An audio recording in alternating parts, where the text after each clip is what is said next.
¿Qué tal? ¿Cómo están? Hoy vamos a abordar el lenguaje en la antropología filosófica de Cassirer, filósofo neokantiano alemán, nacido en Breslau, Silesia.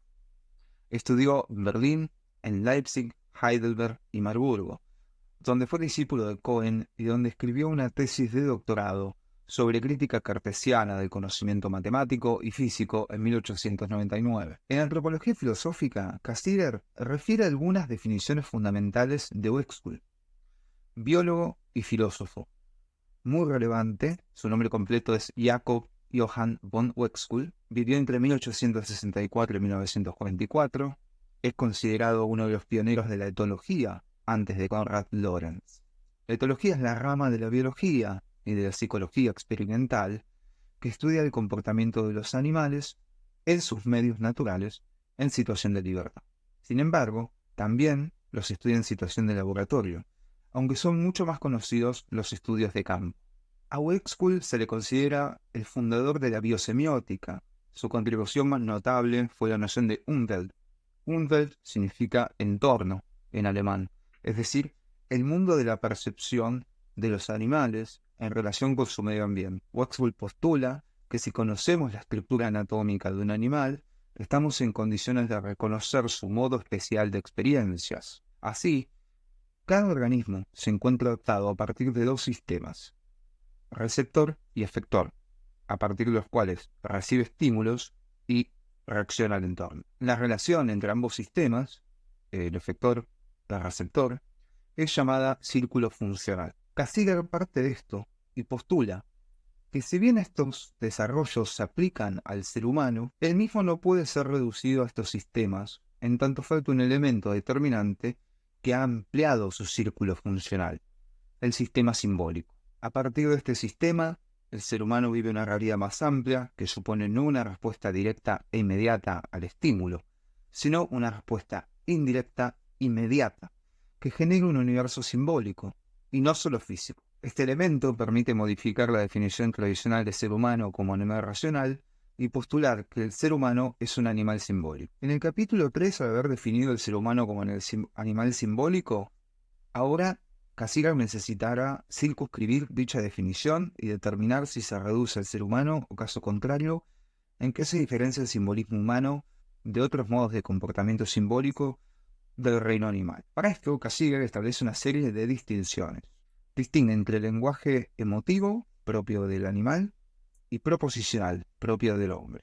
No se da cuenta que por ahí el hombre también es un animal. Distingue entre signos y símbolos, ya que existe el uso de signos en el reino animal, pero el uso simbólico se encuentra solo en el hombre.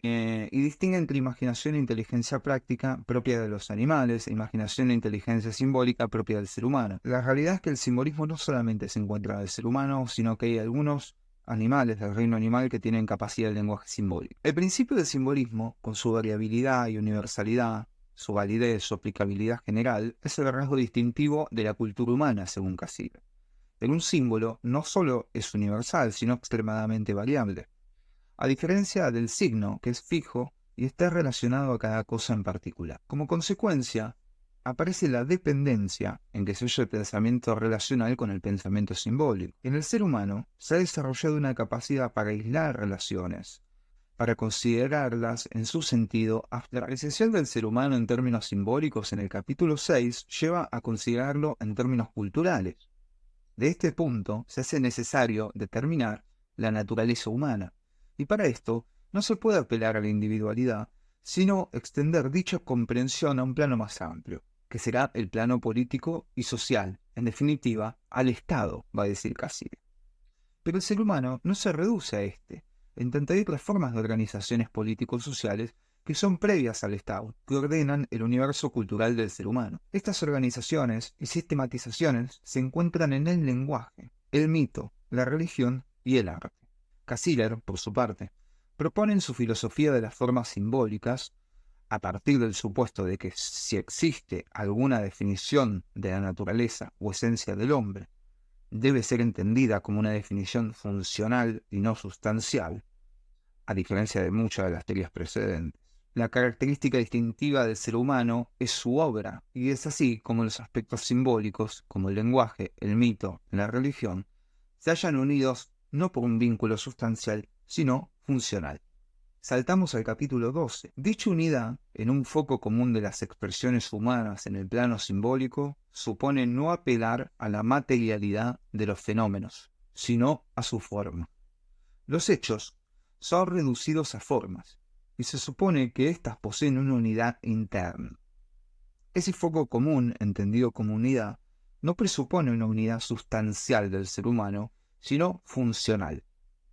Desde este punto, no se requiere homogeneidad de los elementos en que consiste la unidad, sino que admite y requiere multiplicidad y multiformidad en sus partes constitutivas, pues dicha unidad es dialéctica. Así, las diversas formas culturales no concuerdan por una identidad de su naturaleza, sino por una finalidad funcional. De este modo, conviven el poder conservador e innovador propio de las distintas esferas simbólicas.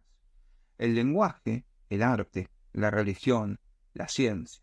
En ellas, el ser humano descubre y edifica un mundo propio suyo, un mundo ideal. Pero esta multiplicidad y disparidad, que se mueve en direcciones diferentes, no significa discordia o falta de armonía. Cada una de estas funciones abre un nuevo horizonte y muestra un nuevo aspecto de lo humano. Lo disonante se halla en armonía consigo mismo. Una de las mayores prerrogativas del simbolismo humano es la aplicabilidad universal, debido al hecho de que cada cosa posee un nombre, pero no es la única.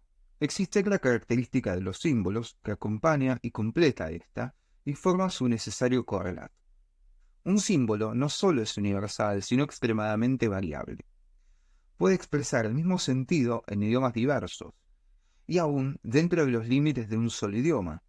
Una misma idea o pensamiento puede ser expresada en términos diferentes. Un signo, en cambio, o señal, está relacionado con la cosa a que se refiere de modo único y fijo.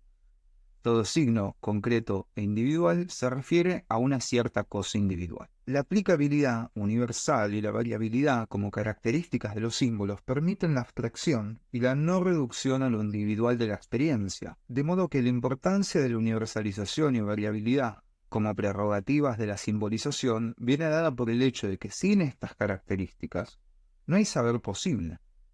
En efecto, para Cassirer, el simbolismo nos permite realizar operaciones de abstracción al no limitar la funcionalidad del símbolo a la relación que tiene con la cosa que expresa, ya que no refiere de modo único y fijo.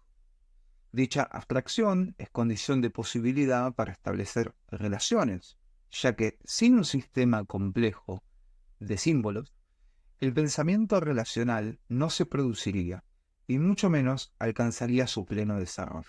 Desde este punto de vista, una de las posiciones de privilegio dentro de la capacidad de simbolizar la tendría el lenguaje, ya que en tanto sistema de símbolos nos permite la utilización de signos para expresar un sentido cuyo referente inmediato no es la cosa particular, es decir, el establecimiento fijo entre el signo o la señal y la cosa. Si este fuera el caso, todo conocimiento se limitaría a la experiencia inmediata y no podría haber comprensión conceptual, en tanto un concepto contiene bajo de sí un conjunto múltiple que hacen del concepto aquello que es. Este punto se encuentra posibilitado por el hecho de que una cosa no es lo que se la llama, es decir, una cosa no es su nombre, y como consecuencia se pueden utilizar varios símbolos para describirla, y se puede utilizar un símbolo para describir varias cosas. En efecto, cada cosa tiene su nombre, pero si el lenguaje no tuviera dicha capacidad simbólica, entonces no se podrían establecer relaciones que permitan inferir que los nombres pueden ser abstractos y designar conjuntos de cosas, o que cada cosa, con su nombre, no se reduce a una relación fija. Desde este punto de vista, la capacidad simbólica del lenguaje, con su universalidad y variabilidad que permite la abstracción de relaciones, permite la existencia de la lógica, la matemática y demás expresiones simbólicas que implican cierto grado de generalidad y abstracción. Si el caso fuera el de una relación no simbólica, no podría haber lógica, no podría haber matemática, ni otro tipo de expresiones que pongan de manifiesto relaciones abstractas. Así, dicho simbolismo, relacionado con el lenguaje, pone de manifiesto distintos tipos de problemas a la hora de analizar determinados elementos. En efecto, remitiéndonos a lo visto hasta el momento, al enfrentarnos a una proposición que afirma o niega algo de un conjunto de cosas, surgen una serie de inconvenientes que competen a la filosofía del lenguaje. Los presupuestos ontológicos contenidos en dicha proposición, los elementos que la componen y qué grado de claridad tienen, el sentido y qué es lo que dicha proposición efectivamente me permite conocer del mundo. En definitiva, la problemática entre pensamiento, lenguaje y realidad. Esto fue un vuelo de pájaro por la noción de lenguaje, la implicancia del lenguaje en la antropología filosófica de Ernst Cassirer o Cassirer. Así que nada, si les gusta, den me gusta, suscríbanse al canal. Así que les mando un saludo grande y nos vemos la próxima.